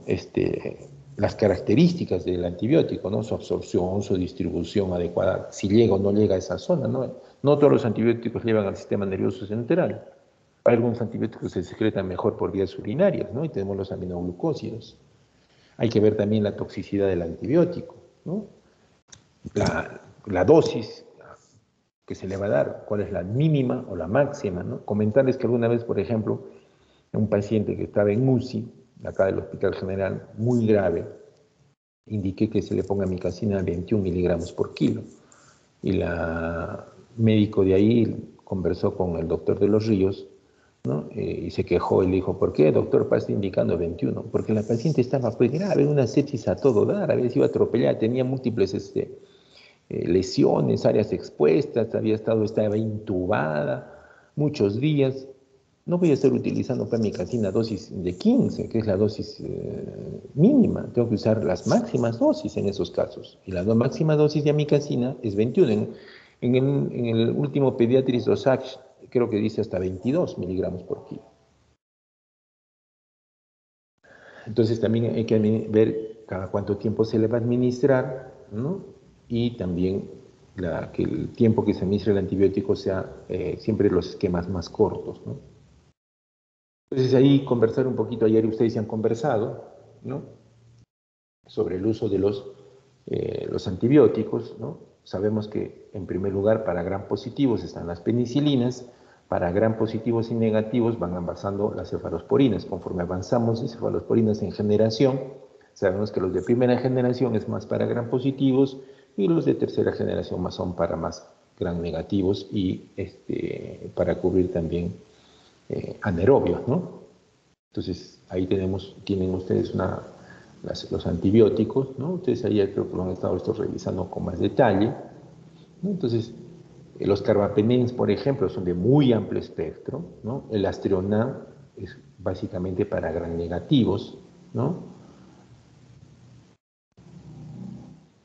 Los aminoglucósidos, ¿no? Para gram negativos, ojo con la nefrotoxicidad y ototoxicidad. ¿Cuál es la diferencia entre amicacina y gentamicina? Amicacina es más nefrotóxica y menos ototóxica. En cambio, gentamicina es más ototóxica y menos nefrotóxica. Esa es la diferencia, ¿no? Penetran poco al líquido cefalorraquídeo, ¿no? Y se excretan muy bien por vías urinarias. Los glicopéptidos, ¿no? Sobre todo para estafilococo marsa, ¿no? Y enterococo resistente, ¿no? Estos son bacteriostáticos, por si acaso, no son bactericidas. Las quinolonas tienen mejor acción sobre gram negativos que sobre otros, pero también actúan muy bien sobre gram positivos. La clinda, ¿no? Nos cubre muy bien gram positivos y sobre todo también cubre estafilococo aureus, ¿no? El estafilococo común y corriente, ¿no? Los macrólidos le hacen muy rápido resistencia, ojo, a citromicina, estreptococo le desarrolla este estreptococo rápidamente resistencia a citro, ¿no? Entonces, mucho cuidado con estar abusando de la citromicina. Claritro y eritro, ¿no? Actúan sobre micoplasma, bordetela, clamidia. Y el cotrimoxazol es un muy buen antibiótico que lamentablemente durante muchos años se usó en los famosos programas IRA y EDA, y gracias a esa manipulación excesiva ha perdido su efectividad. Hay que dejarlo de usar muchos años para que recupere. Era un muy buen antibiótico que actuaba sobre muchas bacterias, ¿no? Incluso sobre Pneumocystis carini, ¿no? Vamos a conversar un poquito sobre difteria rápidamente. ¿Ya? La difteria es una enfermedad respiratoria severa, inmunoprevenible, ¿no? Corynebacterium difteria es el germen, ¿no? Existen diversos biotipos, ¿no? Que son el gravis, intermedius, mitis y belfanti, ¿no? Este se asocia con la difteria endémica y epidémica, sobre todo las cepas mitis, que son menos toxigénicas y que causan enfermedad menos grave. Hay otras especies, ¿no? Como la ulcerans, la que produce a nivel de piel, ¿no? Por una zoonosis, el hemolyticum, la pseudotuberculosis. Es una enfermedad mediada por toxinas. Corynebacterium difteria produce una infección localizada en tracto respiratorio y piel, produce una exotoxina, depende del gen que la codifica, ¿no? Esta toxina actúa dentro de las células causando la muerte celular. Y esta toxina también tiene efectos locales donde produce una pseudomembrana en la superficie de las amígdalas o faringes sobre todo, y a nivel sistémico puede ocasionarnos miocarditis, neuropatía y necrosis túbulo-renal. Los humanos son el único reservorio conocido, existen muchos portadores asintomáticos, la inmunidad no previene el estado de portador, es decir, si ya me infecté, ¿me va a dejar luego esa inmunidad de por vida? No. En áreas endémicas, hasta el 5% de las personas pueden tener cultivos faringeos positivos, y la inmunización, la vacuna, ha minimizado justamente la transmisión de las cepas toxigénicas, sobre todo en lugares donde hay altas coberturas, ¿no? de vacunación. Se transmite contacto cercano con material infeccioso de las vías respiratorias, ¿no? O también con material infeccioso de lesiones cutáneas. En las zonas endémicas ocurre durante todo el año, pero tiene una incidencia máxima en los meses fríos. La difteria respiratoria a través de las gotitas de secreción faríngea, secreciones respiratorias, y la difteria cutánea a través del contacto piel a piel. Sus consecuencias nos produce una enfermedad respiratoria grave, ¿no? Igual una enfermedad cutánea con úlceras, puede haber el estado de portador, y la severidad está relacionada con la gravedad de la formación de las membranas, así como el tiempo entre el inicio de los síntomas y la administración de la antitoxina. Tiene una tasa de letalidad del 5 al 20%. Existen riesgos de brotes, como ya les comenté, que hubo no hace mucho tiempo acá en Lima, ¿no? ¿Qué factores contribuyen a su propagación? La escasez de vacunas, el uso de antibióticos, ¿no? y antitoxina, la inestabilidad socioeconómica, lo que ha pasado ahorita, ¿no? en nuestro país, cuando ha habido un hacinamiento, ¿no? Produce un compromiso laríngeo también, ¿no? Entonces estamos hablando de la difteria faringoamigdalina también, que representa los 2/3 partes de los casos, ¿no? Tiene un periodo de incubación de 2 a 5 días, hasta 10 días incluso, progresivo, pues su progresión es gradual, produce rinorrea, dolor de garganta, malestar, con o sin fiebre, ¿no? Hay un eritema a nivel de toda la faringe, donde se ven esas placas blanquecinas, esos exudados que ustedes pueden verlos aquí, ¿no? Unos exudados, estos exudados blancos, ¿no? Sobre los pilares faríngeos, sobre las amígdalas, ¿no? Esta membrana es coalescente, adherente y sangrante si se retira, ¿no? Tiene la particularidad de producir una linfadenopatía cervical bilateral. Aquí tenemos una faringe normal, ¿no? Acá no hay faringitis. A veces yo veo estas imágenes y dicen faringitis. Esto sí es una faringitis con membrana, ¿no? La difteria tóxica, ¿no? Es una forma faringoamigdaliana donde produce pseudomembranas extensas, ¿no? Y crecen los ganglios del cuello formando esta apariencia de cuello de toro. Estas pseudomembranas pueden extenderse incluso hasta las fosas nasales, ¿no? Y su toxicidad aumenta a medida que se propaga la pseudomembrana. Hay una alta liberación en esta forma de presentación de la toxina diftérica, se libera en altas concentraciones. Otras localizaciones puede ser la difteria nasal, la difteria laringea o la difteria traqueobronquial, ¿no? Que son más obviamente de mayor riesgo porque puede haber obstrucción respiratoria severa. Entonces, a nivel sistémico, ¿no? El riesgo es obviamente a nivel del corazón, donde va a producir miocarditis 7 a 14 días después de los síntomas respiratorios con disfunción cardíaca, clínicamente evidente en el 10 a 25 de los casos de pacientes con difteria.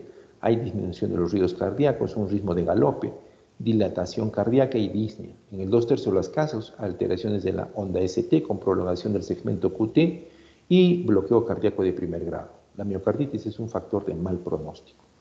También puede haber toxicidad neurológica en un 5%, se desarrolla, miren, semanas o meses después, inusual en las formas leves, neuropatías locales como parálisis del velo paladar y pared faríngea posterior, neuropatías craneales como parálisis del motor ocular común, alteraciones de la visión y dificultad respiratoria, neuritis periférica como debilidad o parálisis que se presenta semanas o meses después. Ese es el diagnóstico diferencial con una faringitis común y corriente que ¿no? puede ser producida por estreptococo, mononucleosis, angina en cándida, ¿no? El diferencial también si es laringia con lo que es el crup viral, los abscesos retrofaringios, la epiglotitis, ¿no? La anafilaxia. Entonces, ¿cómo vamos a protegernos de esta difteria? La inmunización, ¿no? La inmunización son 5 dosis, 3 dosis con la pentavalente o hexavalente y 2 refuerzos, ¿no? A los 18 meses y a los 4 años de edad. Estos refuerzos, a partir de los 10 años, se recomiendan una dosis de DT, ¿no? Cada 10 años, o también con la vacuna difteria con el toxoide tetánico, pero acelular, ¿no? Entonces, para pertusis acelular. Entonces, también se puede, esto cada 10 años, eso es lo que es recomendaciones, ¿no? Cuando hablamos de un caso sospechoso, todo caso que presenta laringitis o faringitis o amigdalitis con dolor de garganta y que tenga dificultad para deglutir alimentos. Ese sería un caso sospechoso.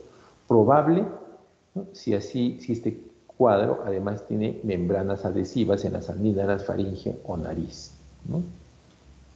Confirmado, obviamente, cuando aislamos el coribacterio, ¿no? O aumenta al cuádruple o más los anticuerpos séricos, ¿no? El diagnóstico histopatológico lo confirma, ¿no? Y también si es que ha habido un nexo epidemiológico a un caso confirmado. Los signos de alarma son el estridor, la respiración rápida, la intranquilidad o letargia, el famoso cuello de toro, el hiene capilar lento, la taquicardia con extremidades frías y la cianosis central. Ahí se tiene que hacer un tratamiento urgente con la antitoxina y antibióticos. El manejo inicial frente a un caso probable, aislamiento, administrar antitoxina, administrar antibióticos tan pronto como sea posible, monitorear cercanamente y proveer terapia de soporte para complicaciones severas, ¿no? Sobre todo vía aérea, cardíaca, neurológicos y alteraciones renales, ¿no? En pacientes que tienen complicaciones hay que referir a un establecimiento de segundo y tercer nivel, monitorización continua, manejo de la vía aérea. Para la miocarditis, un electrocardiograma, ecocardiografía, dosaje de enzimas cardíacas, evitar el uso de sondas nasogástricas o nasofaringias, manejar el shock, la sepsis versus la falla cardíaca, manejo del fiebre o dolor mediante el uso de paracetamol. No estoy diciendo ibuprofeno, diclofenaco, estoy diciendo paracetamol, jóvenes. El tratamiento antibiótico, el objetivo es evitar la formación de nueva toxina, ¿no? Además retarda la propagación local y reduce la transmisión. Y aquí es de elección la eritromicina, es mucho más eficaz que otras penicilinas, ¿no? Susceptible in vitro es acitro, pero falta evidencia. También se puede utilizar fluquinolona, rifampicina, banco y linezolid. No contagioso a las 48 horas del tratamiento antibiótico, tomar cultivos, ¿no? Hasta completar la terapia y la inmunización con toxoide difterico durante el periodo de convalecencia. Los pacientes severamente enfermos deberán recibir penicilina G sódica, ahí están las dosis que se administra, o procaínica, ¿no?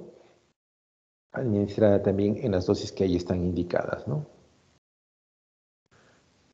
Pacientes que toleran la vía oral y que están menos enfermos, la eritro vía oral, 40 a 50 miligramos por kilo por día, en dosis divididas, ¿no? Puede ser en cada 6 horas o cada 8 por 14 días.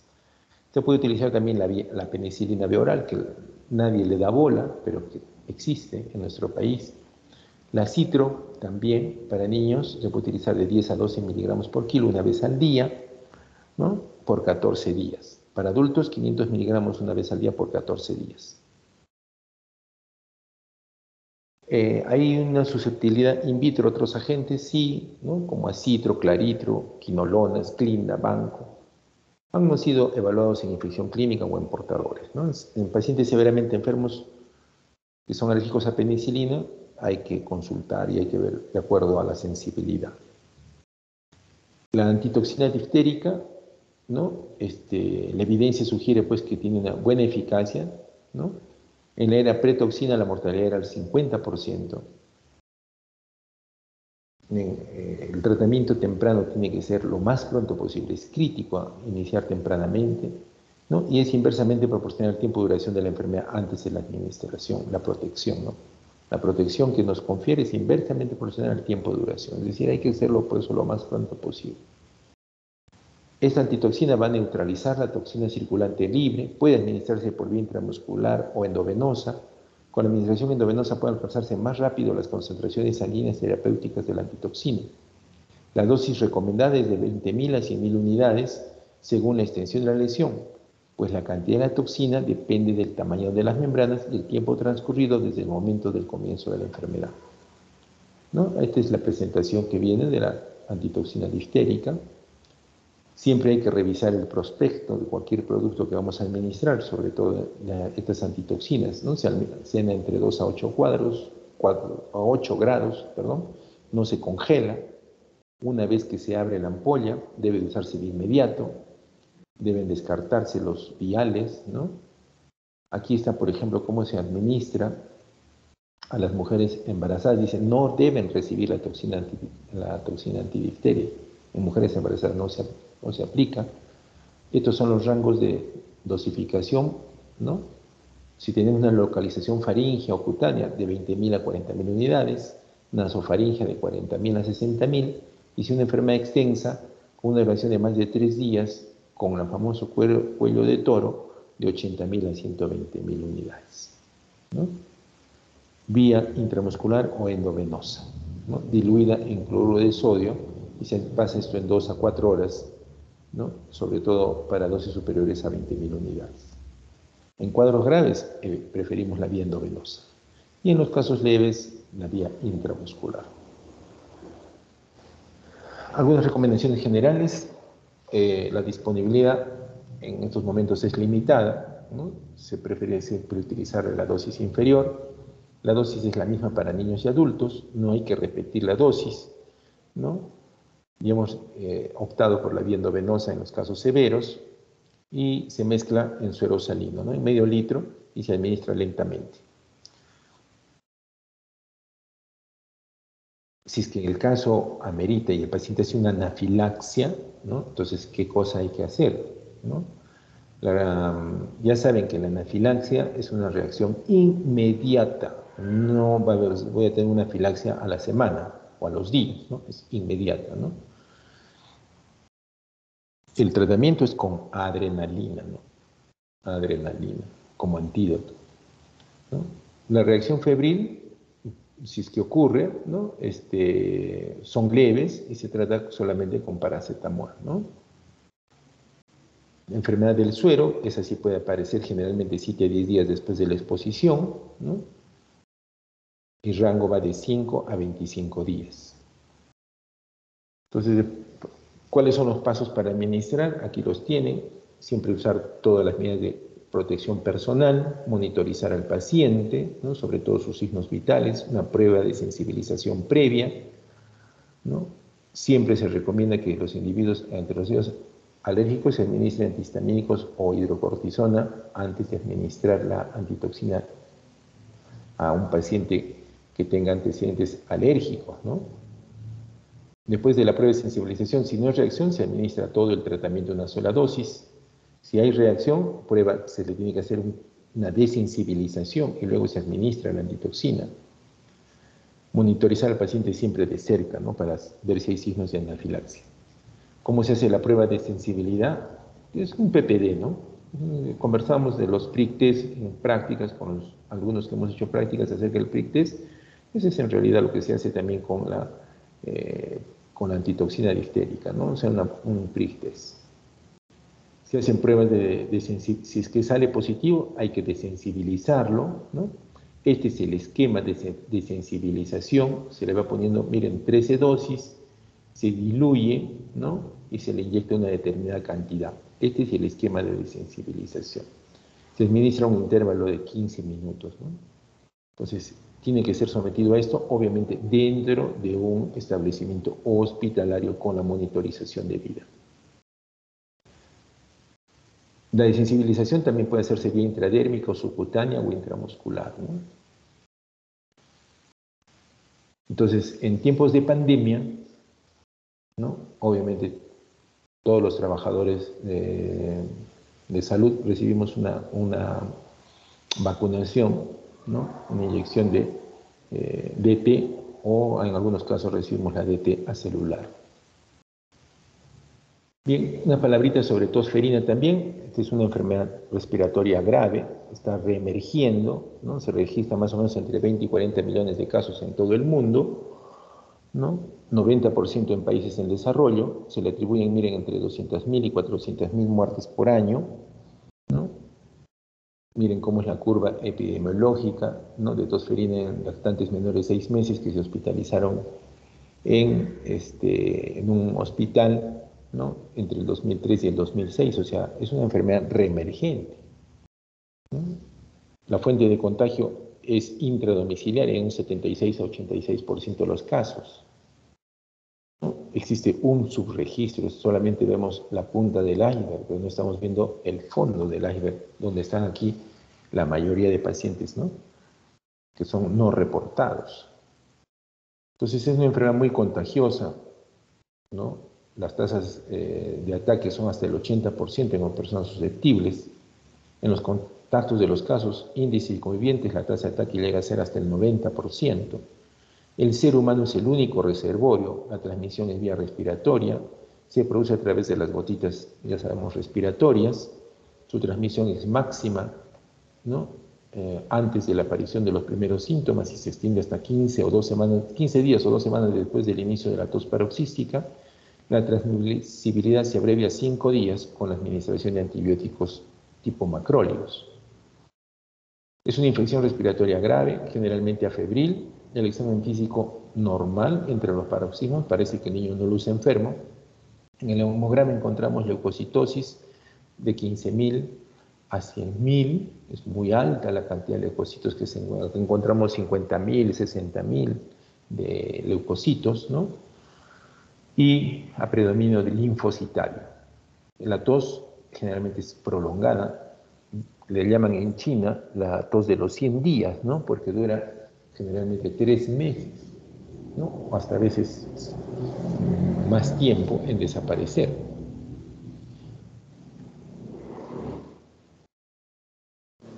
El diagnóstico de síndrome coqueluchoide de tos ferina va a estar determinado fundamentalmente por la clínica, ¿no? La tos es el síntoma guía para el diagnóstico. En su ausencia, es difícil el diagnóstico de la enfermedad, a menos que se sospeche a partir de que ha habido un contagio previo conocido. La tos ferina tiene 3 periodos: periodo catarral, paroxístico y de convalescencia, ¿no? Aquí tienen ustedes la fase catarral, que son hasta 2 semanas antes, ¿no? Luego viene ya el inicio de la tos paroxística, y acá ahí está el periodo de transmisibilidad, 1 semana y media antes hasta 3 semanas después de que se ha iniciado la tos, es el periodo de mayor transmisibilidad. La fase paroxística puede durar 6 semanas y la fase de convalescencia semanas a meses, ¿no? En el periodo catarral, tras un periodo de incubación de 7 a 10 días, aparecen los síntomas correspondientes a la fase catarral, que dura pocos días a 2 semanas. Es indistinguible de una infección respiratoria leve, ¿no? Hay rinorrea, lagrimeo y tos seca moderada. Luego esta tos se incrementa y se inicia ya la presencia de paroxismos, cuando ya entra la fase paroxística. Esta dura de 2 a 6 semanas, 5 a 10 episodios de tos forzada en una fase expiratoria, con el famoso estridor tipo gallo, ¿no? Con un intento de inspirar a través de la glotis del paciente en forma estrecha y espasmódica. Suele acompañarse de vómitos, cianosis y apnea, sobre todo en lactantes pequeños. Y luego viene la fase de convalecencia que dura, ¿no?, de 2 semanas o más. Los síntomas disminuyen en frecuencia y gravedad. Meses al paciente puede retomarse, restablecerse, como dijimos, 100 días. Y no es raro que se presenten exacerbaciones por otras infecciones virales durante este periodo de convalecencia.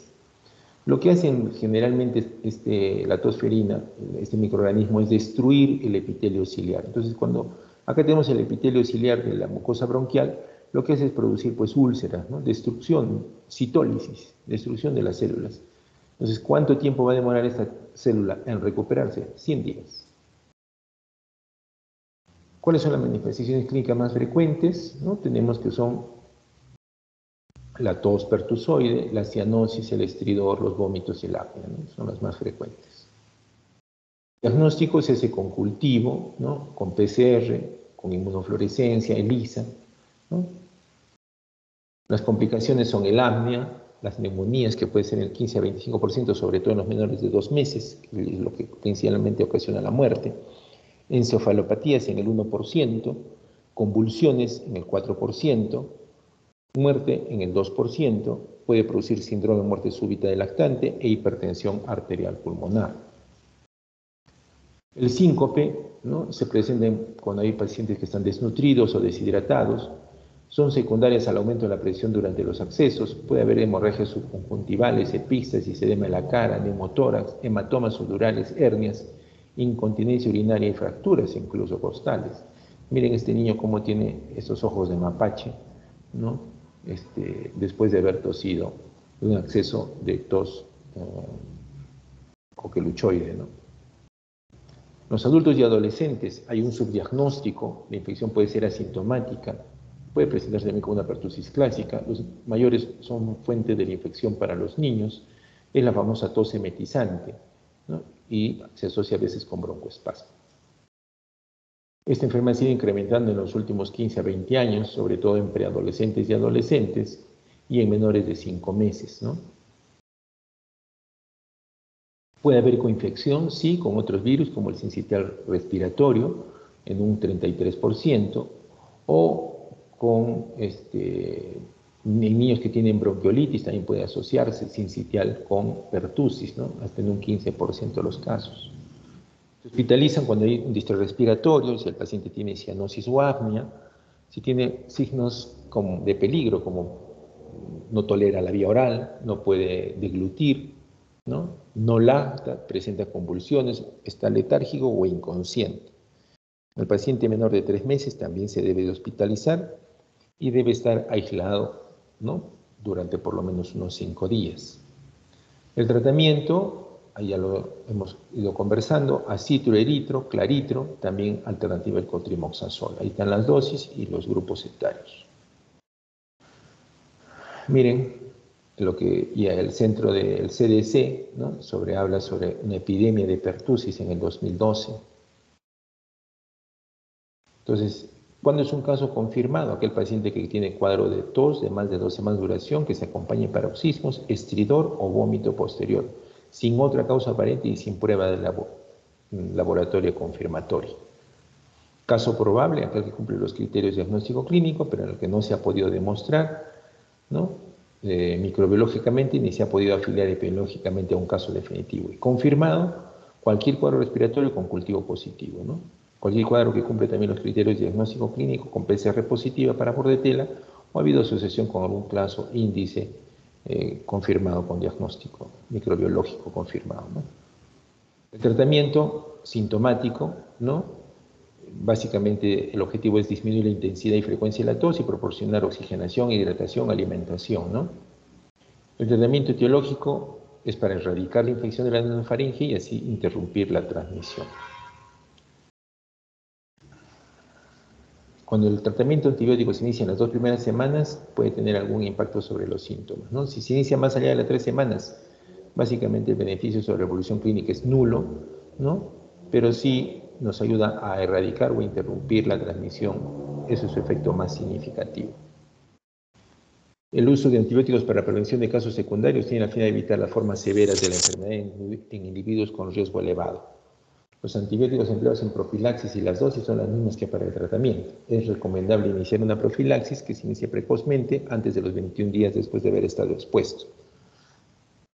Y se debe limitar al entorno doméstico y a los contactos con riesgo elevado, más no para el control de brotes en la comunidad. Los inconvenientes es que esta enfermedad produce problemas inherentes al tratamiento, ¿no? Porque en realidad no hay un tratamiento específico y hay una dudosa eficacia de la quimioprofilaxis. Ahí están las vacunas entéricas y acelulares, ¿no? Estas suelen prevenir en combinación fija con antitoxinas difterica y tetánica, ¿no? Algunas vienen ya mezcladas, como por ejemplo la pentavalente, ¿no? Que ya viene con hepatitis B, con hemófilos influenza, antipolio. Esta es la bacteria. Siempre van 3 dosis, ¿no? Y después las dosis de refuerzo. Las vacunas celulares no es recomendable pasado los 7 años de edad. La protección que otorgan se estima de 6 a 10 años, al cabo del cual el individuo vuelve a ser susceptible. Y las acelulares protegen por un periodo menor que las celulares, durante un plazo estimado de 2 a 4 años. La diferente estimulación de la respuesta inmune celular en comparación con la infección natural y con la vacunación se correlaciona con la menor capacidad de eliminar el estado portador nasofaringeo de Bordetella pertussis. Las vacunas que contienen la Bordetella íntegra pueden causar reacciones adversas en un cuarto a un tercio de los individuos, ¿no? Reacciones tipo local o a veces sistémicos como fiebre, llanto, puede haber también convulsiones, síndromes de hipotonía o hiporrespuesta. Se administra 2, 4 y 6 meses, el refuerzo a los 15, entre los 15 y 18 y entre los 4 y 6 años. Hay que hacer una vacunación universal a adolescentes y adultos con la acelular, ¿no? Es seguro en personas que hayan recibido hasta 5 dosis previas durante la infancia, se administra en dosis única, ¿no? Sobre todo en la adolescencia. En las posparto, los CDC recomiendan la vacunación en aquellas madres sin antecedentes de vacunación lo antes posible después del parto para evitar que ellas les contagien a sus bebés. La administración y refuerzo con esta vacuna acelular podría indicarse el manejo de heridas potencialmente también tetatigénicas en personas que han recibido un esquema de vacunación antitetánico previo. Una palabrita, el síndrome coqueluchoide, se ha empleado para denotar los signos y síntomas indistinguibles de la tosferina cuando no se puede demostrar la presencia de Bordetella o pertussis o parapertussis. Se han planteado muchas dudas sobre la causa del síndrome cuando concordamente se encuentra la presencia de Bordetella pertussis y adenovirus, ¿no? Que es otro agente que lo ocasiona. Por este motivo se han dado diversas interpretaciones, ¿no? Existe una simbiosis entre la bacteria y el virus, lo cual induce el cuadro clínico de la enfermedad. La infección por un agente aumenta la susceptibilidad a la infección por otro. La Bordetella reactiva una infección por el adenovirus que se encuentra lactante en las adenoides o en otros tejidos. En niños mayores de 2 años se ha demostrado que el virus es el responsable de los cuadros clínicos. El género Bordetella comprende 3 especies: la pertussis, agente de la tosferina; la parapertussis, que produce en el niño un cuadro clínico muy parecido al coqueluche; y la bronquiséptica, causante de bronconeumonías de los roedores, de los procesos pulmonares en el perro y excepcionalmente en los seres humanos. No existe una inmunidad cruzada, lo cual explica que aparentemente se puede tener la tosferina 2 veces. Estas formas de pertussis se han llamado síndrome tosferinoso o coqueluchoide, pero los agentes no se limitan al grupo de la Bordetella, sino que incluyen otros agentes como bacterias y virus. Las bacterias que producen este síndrome coqueluchoide las tienen aquí: parapertussis, bronquiséptica, también el hemófilos, la moraxella, el micoplasma, la clamidia, los ureaplasmas. Y los virus, adenovirus, influenza, parainfluenza, sincitial, rinovirus, pseudovirus, Epstein-Barr, y creo que deberíamos incluir aquí ahora al coronavirus. Síndrome coqueluchoide, ¿no? Se establece en presencia de la clínica, ¿no? Un niño que tiene un cuadro secundario, una infección por bacterias, virus y enunciados. Incidencia disminuida debido a las campañas de vacunación, pero en donde la vacunación es incompleta, se encuentra todavía un 8% de niños son susceptibles. Los síntomas más severos son los menores de 3 meses, ¿no? Y estos generalmente deben estar hospitalizados. Estos investigadores aislaron el adenovirus tipo 2 y 5 en el esofaringio en niños con tos coqueluchoide y linfocitosis marcada en el hemograma.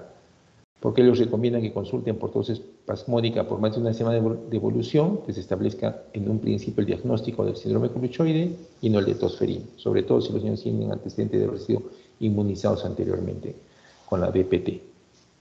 Se transmite por contacto directo, periodo de incubación 7 días, el cuadro clínico se caracteriza por un periodo igual catarral, paroxístico y de convalescencia.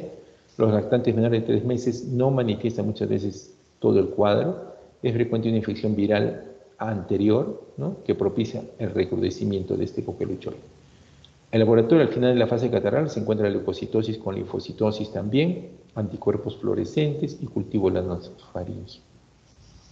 El diagnóstico con bronquiolitis, neumonía, fibrosis quística, infección por clamidia, citomegalovirus, malformaciones congénitas como hendidura laríngea, anillo vascular, adenopatías paratraqueales o tuberculosis. Tratamiento con eritromicina, dosis de 30 a 50 por 10 días, sobre todo en la fase catarral, pero cuando se usa en la fase paroxística no cambia la evolución.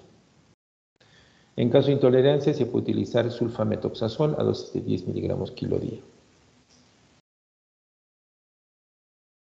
Unas palabritas del tétanos que hemos conversado al inicio. Es un trastorno paralítico espástico, se caracteriza por el famoso trismo provocado por la neurotoxina, por el Clostridium tetani, que es una bacteria anaerobia estricta, gram positiva, es porógena y móvil, cuyo hábitat es la tierra, el polvo y los tubos digestivos de los animales. Entonces, si es que el instrumento también ha estado contaminado con polvo, con la tierra, y esa tierra está en contacto con heces de animales, ahí va a estar las esporas del Clostridium, pero no vive allí.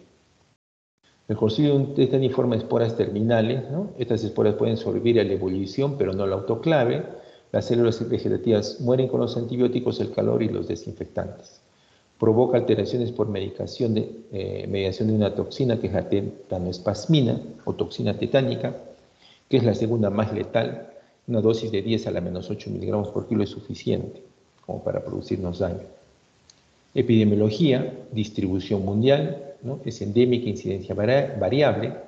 El tétano neonatal mata a 300.000 lactantes cada año, el 80% en 12 países tropicales y africanos. En lactantes de madres no inmunizadas fallecen 15 a 30.000. Mujeres inmunizadas producen en ellas el tétanos materno. Los casos de tétanos neonatal se deben a lesión traumática, herida penetrante causada por un objeto contaminado. Y ya tienen ahí toda la lista, ¿no?, de objetos que nos pueden, que estando contaminados podrían llevarnos a un tétanos. La patogenia, el tétanos se desarrolla cuando las esporas se introducen, se multiplican y sintetizan en nuestro organismo a través de la herida, con un potencial de oxidorreducción muy bajo. La toxina se libera tras la muerte y lisis de bacterias vegetativas. La toxina tetánica se fija en la unión neuromuscular y penetra en el nervio motor por endocitosis, tras lo cual pasa el citoplasma de la motoneurona o por transporte axónico retrógrado, 3 a 4 milímetros por hora. La toxina abandona la motoneurona en la médula espinal y penetra en las interneuronas medulares inhibitorias, donde impide la liberación de neurotransmisores, glicina y ácido gamma-aminobutírico. El tétanos también inestabiliza el sistema nervioso autónomo. Entonces aquí tenemos, ¿no?, la bacteria que libera la tetanolicina y la tetanoespasmina. Esta tetanoespasmina es la causante del tétanos, ¿no? En el 20% de los casos, miren, no se localiza una vía de entrada. La tetanoespasmina llega a los axones, a los núcleos motores de los pares craneales, a las asas anteriores de la médula espinal, tiene una unión irreversible a proteínas gangliósidas de membrana.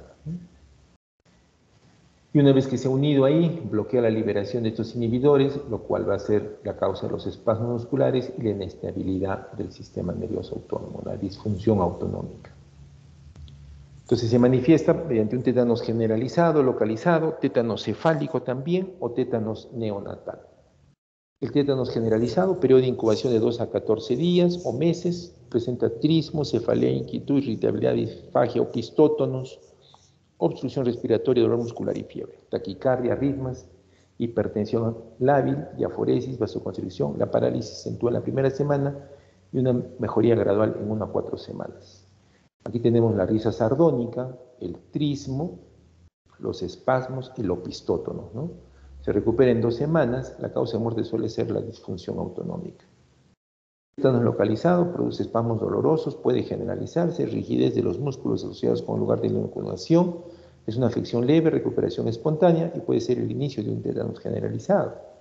El tétano cefálico es poco frecuente, afecta a la musculatura vulvar y se asocia a otitis media crónica, retracción del párpado, desvío de la mirada, trismo, sonrisa sardónica, parálisis espástica de la lengua y de la musculatura faríngea. Acá tenemos una señora, ¿no?, con un tétano cefálico. Tétanos neonatal, que se presenta hasta los 12 días de nacido, dificultad para alimentarse, hambre y llanto persistente, parálisis de movimientos, rigidez al tacto, espasmos o pistótonos, ¿no? El muñón umbilical puede estar contaminado y puede parecer normal en el niño, pero ha perdido la capacidad de deglutir. Entonces, en un niño, la Organización Mundial de la Salud dice que un niño que es un recién nacido, que estaba lactando, pero que después ha dejado de lactar bruscamente y no puede deglutir, es sospechoso de tétanos. Eso se produce por una infección del cordón cuando se corta con objetos contaminados, ¿no? Tiene una mortalidad del 90% y las causas de la muerte son el apnea y la sepsis. El diagnóstico de esta enfermedad es clínico, ¿no? Madre o paciente no inmunizado, con heridas precedentes, hay la presencia del trismo, la rigidez muscular, el sensorio está conservado, el paciente asiste a su propia muerte. El hemograma es normal, o puede haber leucocitosis, licocefalorraquídeo normal, la presión intracerebral está elevada por los espasmos, no siempre con la tinción de Gran se logra encontrar este bicho, y si le aíslan un cultivo en un 30%. El diagnóstico es clínico, se puede realizar cultivos, ¿no? Y el diagnóstico diferencial, cuando antiguamente existía la estricnina, ¿no?, entonces producía un cuadro muy similar. Se deben hacer pruebas toxicológicas en suero y orina de todas maneras. Entonces, el absceso parafaríngeo está dentro del diagnóstico diferencial, igual que el retrofaríngeo, la encefalitis, la rabia podría ser otro cuadro similar, la intoxicación por estricnina, la hipocalcemia, las crisis epilépticas y el síndrome de abstinencia. El tratamiento: limpieza de la herida y debridamiento del tejido necrótico, usar la antitoxina, antibióticos y benzodiazepinas, ¿no? O se utiliza la inmunoglobulina antitetánica humana, ¿no?, por vía intramuscular, pues 500 unidades, ¿no? Se pone bien así el frasco, se pone 3.000 a 6.000 unidades, ¿no? La inmunoglobulina endovenosa, 40 a 90 unidades, ¿no? La que es de origen equino bovino, de 50.000 a 100.000 unidades. También se utiliza la penicilina gesódica, el metronidazol en los adultos, alternativas eritrotetraciclina, diazepam para las convulsiones, sulfato de magnesio, midazolam, morfina y en algunos casos ventilación mecánica. Entonces el tratamiento básicamente es un tratamiento de soporte, ¿no?, la intubación con traqueotomía si es que fuera necesario, monitorización, aspiración frecuente, hidratación, nutrición parenteral, sonda vesical y rectal. Obviamente manejo de UCI. La vacuna del tétanos se aplica en combinación con la difteria a los 2, 4, 6 y refuerzos a los 12 y 18 meses o entre los 4 y 6 años, ¿no? Muy bien, esta es la bibliografía donde hemos obtenido toda la charla del día de hoy. Ahí les dejo. Y este mensaje final: no bajemos la guardia, ¿no? Si el que vende alimentos no se cuida, compre controlado. Si el taxista no se protege, toma otro taxi. Si el de la tienda no toma precauciones, vete a otra tienda. Si el peatón no usa cubrebocas, aléjate. Si los clientes no se protegen, no los despaches. Y si la gente se aglomera, aléjate de ahí. Si nos cuidamos si nos cuidamos cada uno, cuidamos a todos los demás. Muy bien. Muchas gracias, jóvenes. Gracias, Analu. No sé si hubiera alguna pregunta.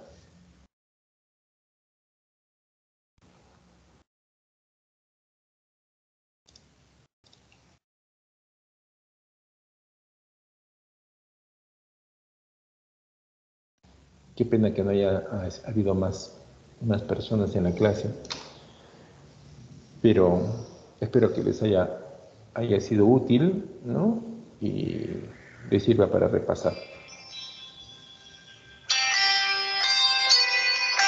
Si hubiera alguna pregunta, Analu, de parte de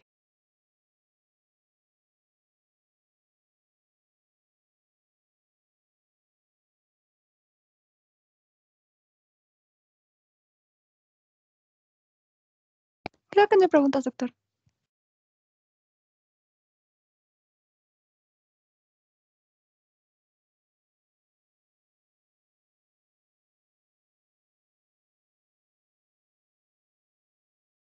No hay ninguna pregunta, Nalu. Bien, entonces, muy bien. Ha sido una larga clase, pero creo que muy provechosa. Espero que les haya servido. Sí, doctor, muchas gracias. Ok, muy bien, chicos. Muchas gracias a ustedes por su compañía y que les vaya bien en el examen.